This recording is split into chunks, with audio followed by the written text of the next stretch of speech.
Hello, BookTube. Matthew at Mayberry Book Club and I have decided to make his channel name a reality by making a little book club of two, where I suggest a book that we read and then we read it and discuss it with you. And I have been letting the side down. I suggested a book and I've been reading it. I haven't been making videos. That's just no good.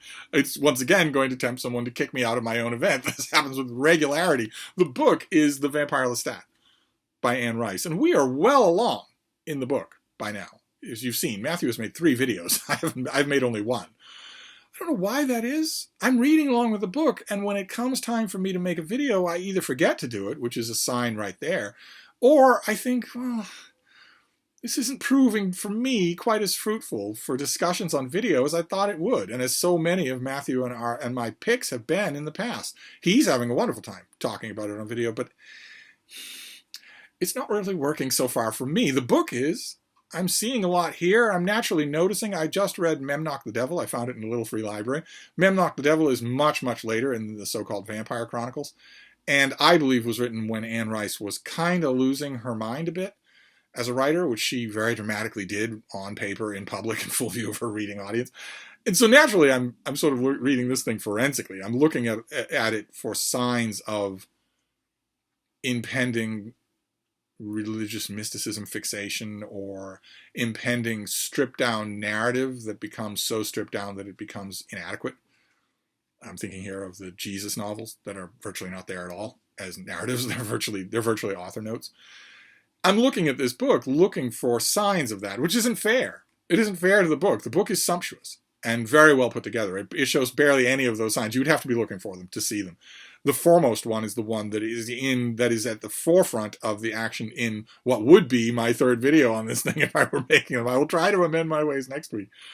And that would be that Lestat, the young nobleman from centuries ago, we meet him, we know that he's larger than life. He's a romantic, larger than life, Byronic figure before he's turned into a vampire. He would still have made a great character in a novel before he's made into a vampire. Once he's made into a vampire, we have a first row seat. It's all narrated by him in the first person.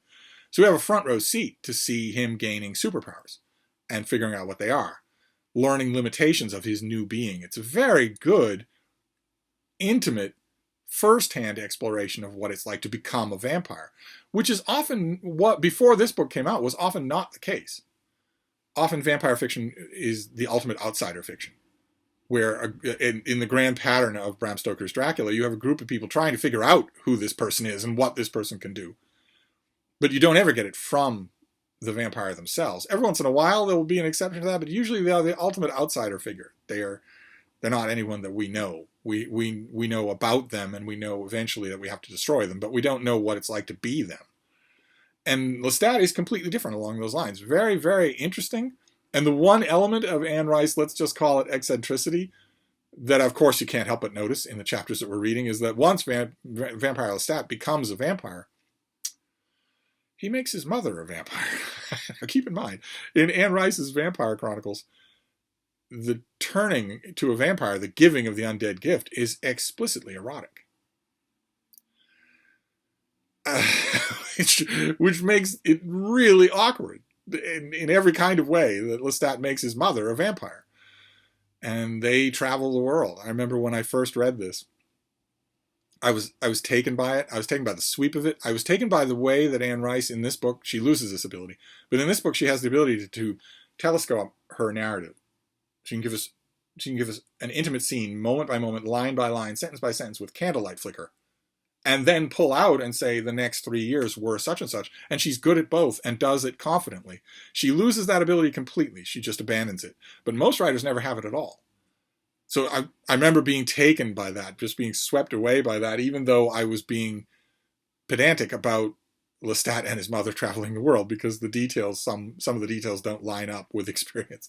If you can have Lestat and his mother sleeping in the arms of the Sphinx before those arms have been excavated by Napoleon's forces, then you're just writing a romantic thing. You're not doing your due diligence.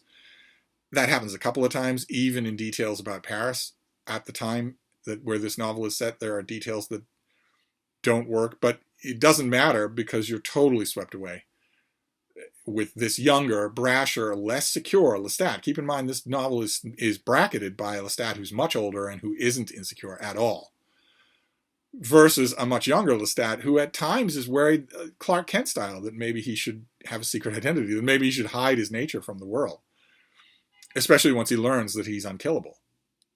So we are well along in this book, and yet I am not making videos about it. I will make this video. This will be my sort of cap thrown over the wall to make sure that I join Matthew next weekend for more of this so that he doesn't hate me. Because I want to continue the Mayberry Book Club. We are continuing along with this. The Vampire Lestat, I very much recommend it. This reread is so much fun. But I'm gonna wrap this up with a bit of shame. I will creep back into Matthew's good graces next week. Thank you, BookTube.